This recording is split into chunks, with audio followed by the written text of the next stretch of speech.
Hi guys, ito yung in-install natin na D10 version 2. So guys, dito sa video na to ay testing lang tayo ng D10 version 2. So pakita ko lang sa inyo guys, no, meron siyang echo, mic volume, main volume, treble, saka bass.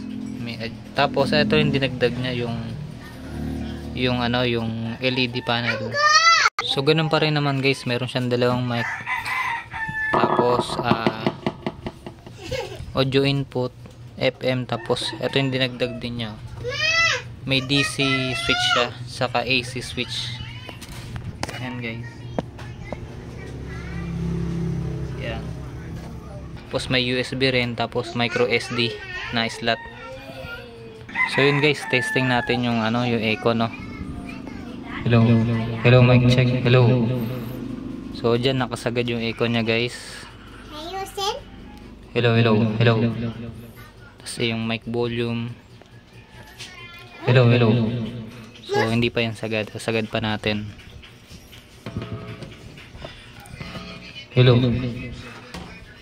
So, hello mic test. Hello mic test. Kasi ito rin may volume din dito, yung main volume natin. Hello. So yun guys, testing na tayo ng sound test tayo ngayon.